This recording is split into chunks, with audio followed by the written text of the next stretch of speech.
जैसे एक्सपेक्टेड था निफ्टी ने इस हफ्ते वैसे ही क्लोजिंग दी। सब कुछ सही चलना शुरू ही हुआ था कि अब ये इजराइल का वॉर स्टार्ट हो गया।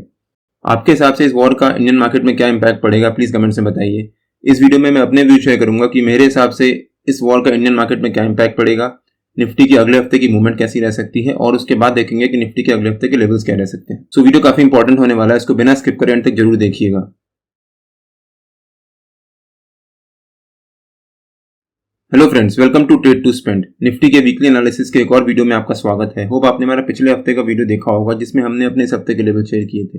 हमने जैसा मेंशन किया था निफ्टी ने एग्जैक्टली वैसा ही मूवमेंट दिया। हमने कहा था कि निफ्टी में एक वोलेटाइल मूवमेंट रह सकती है। अगर आपने वो वीडियो नहीं देखा है तो उसका लिंक मैंने डिस्क्रिप्शन में डाल दिया है और आपको ऊपर यहाँ पर आई बटन में मिल जाएगा। हमने कहा था कि निफ्टी में एक वोलेटाइल मूवमेंट रह सकती है और हो सकता है निफ्टी ट्यूसडे वेडनेसडे को डाउनफॉल दिखाए और उसके बाद एक रिकवरी दिखा दे।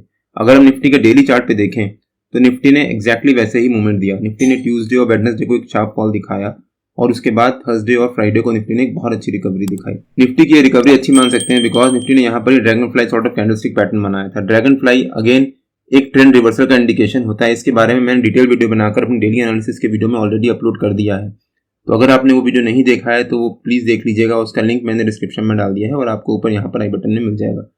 ड्रैगन फ्लाई इंडिकेट करता है कि एक ट्रेंड रिवर्सल हो सकता है। अब उसके काफी सारे पैरामीटर्स होते हैं कि जिस वजह से हम उसको मान सकते हैं कि हाँ वो एक कंफर्मेशन है या फिर नहीं है। अगर हम निफ्टी के वीकली चार्ट पे वापस आ जाते हैं, हमने कहा था कि 19780 निफ्टी के इस हफ्ते का रेजिस्टेंस रह सकता है और 19479 निफ्टी के इस हफ्ते का सपोर्ट रह सकता है। 19479 निफ्टी का एक बहुत इंपॉर्टेंट लेवल है। हमने अपने पिछले हफ्ते के वीडियो में डिटेल में कवर भी किया था कि क्यों। तो एक बार आप वीडियो जाकर जरूर देखिए। निफ्टी ने ट्यूसडे और वेडनेसडे दोनों दिन 19479 के नीचे सस्टेन किया, बट निफ्टी ने थर्सडे फ्राइडे को एक बहुत अच्छा बाउंस दिखाया। अगर निफ्टी 19479 के नीचे क्लोज कर जाता इस हफ्ते तो वो निफ्टी के लिए काफी नेगेटिव हो सकता था। उसके बाद निफ्टी नीचे की तरफ एक शार्प फॉल दिखाता, बट निफ्टी ने वहां से एक अच्छी रिकवरी दिखाई और एक अच्छी क्लोजिंग दी है। सब कुछ सही चलना स्टार्ट ही हुआ था कि अब ये इजराइल का वॉर स्टार्ट हो गया। इजराइल इंडिया का एक इंपॉर्टेंट स्ट्रेटेजिक पार्टनर है। इंडिया इजराइल से काफी सारा डिफेंस का मटेरियल इंपोर्ट करता है। इजराइल के इस वॉर से क्रूड की कॉस्ट महंगी हो सकती है। इसका डायरेक्ट इंपैक्ट इन्फ्लेशन पे पड़ सकता है। उस वजह से इन्फ्लेशन इंक्रीज हो सकता है। इन्फ्लेशन इंक्रीज होगा तो उसमें आरबीआई की पॉलिसीज में इंपैक्ट पड़ेगा, जिसका हमारे मार्केट में एक नेगेटिव इंपैक्ट पड़ सकता है। अब देखते हैं कि निफ्टी की अगले हफ्ते की मूवमेंट कैसी रह सकती है। मेरे ख्याल से निफ्टी मंडे ट्यूसडे को प्रेशर में रह सकता है बिकॉज अभी ये वॉर स्टार्ट हुआ है। इसका क्या आउटकम आएगा किसी को नहीं पता। तो हो सकता है मंडे ट्यूसडे को निफ्टी में एक पैनिक सेलिंग आए या फिर प्रॉफिट बुकिंग आए। लेकिन वेडनेसडे ऑनवर्ड्स हो सकता है निफ्टी में साइडवेज मूवमेंट आए, तो निफ्टी वेडनेसडे थर्सडे को साइडवेज रह सकता है। लेकिन फ्राइडे को निफ्टी में रिकवरी आ सकती है। वेडनेसडे थर्सडे साइडवेज क्यों रह सकता है? क्योंकि मेरे ख्याल से ट्यूसडे के आसपास जो वॉर स्टार्ट हुआ है उसका आउटकम आना शुरू हो जाएगा कि उसका अब आउटकम क्या आ रहा है, या वो वॉर लंबा चलेगा या फिर अब वो रुकने के चांसेस हैं। इस वजह से निफ्टी में एक साइडवेज मूवमेंट आ सकती है। और उसके अलावा रिजल्ट सीजन भी स्टार्ट हो रहा है इंडियन मार्केट में। जो भी इंडिया की बड़ी बड़ी प्लेयर्स हैं निफ्टी के, उन सब का रिजल्ट आना शुरू होगा और मोर और लेस ज्यादातर कंपनी के रिजल्ट पॉजिटिव होगा, जिसका भी इंपैक्ट निफ्टी में पड़ेगा। और हो सकता है वो वापस निफ्टी को ऊपर की तरफ ड्रैग करने की कोशिश कर रहे हैं और जिस वजह से निफ्टी वापस एक रिकवरी दिखाए। तो मेरे ख्याल से फ्राइडे को निफ्टी में एक रिकवरी आने के चांसेस भी हैं। अब देखते हैं कि निफ्टी के इस हफ्ते के लेवल्स क्या रह सकते हैं। मेरे ख्याल से निफ्टी का जो इस हफ्ते का रेजिस्टेंस रह सकता है वो 19888 के आसपास और सपोर्ट हमारा 19479 जो निफ्टी का हमारा पिछले हफ्ते का सपोर्ट भी था।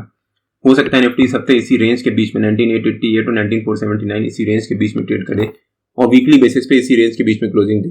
19780 भी निफ्टी का एक इंपॉर्टेंट लेवल है। अगर निफ्टी मंडे या ट्यूसडे को इसके ऊपर सस्टेन करता है, जिसके चांसेस कम लग रहे हैं because of this Israel war, but अगर निफ्टी मंडे ट्यूसडे को इसके ऊपर सस्टेन करता है, कि सारा इजराइल का जो भी वॉर स्टार्ट हुआ है उसको अगर नलीफाई करके, तो हो सकता है निफ्टी में उसके बाद ऊपर की तरफ रैली है और 19888 निफ्टी का पहला रेजिस्टेंस बन जाए।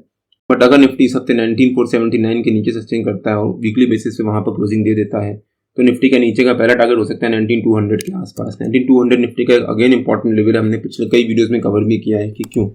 और अगर निफ्टी उसको भी ब्रेक करता है तो उसके बाद निफ्टी का नीचे का सेकंड टारगेट हो सकता है जो हमारा पिछला हाई था 18888 के आसपास। हो सकता है उसके बाद निफ्टी यहाँ तक एक फॉल दिखाए और वहां से फिर एक साइडवेज मूवमेंट लेकर 2-3 हफ्ते उसके बाद निफ्टी यहाँ से एक रिकवरी दिखाए।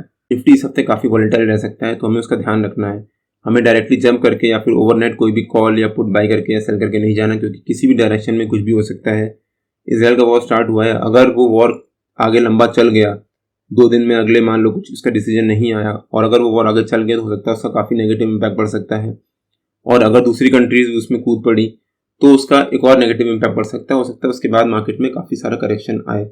बट हमें ध्यान रखना है, हमें ओवरनाइट बाय या सेल करके नहीं जाना, क्योंकि मार्केट में कुछ भी हो सकता है। हम ओवरनाइट सोचें कि अब हमें बाय करके जाना है पुट, हो सकता है उसके बाद मार्केट में रिकवरी भी आ जाए।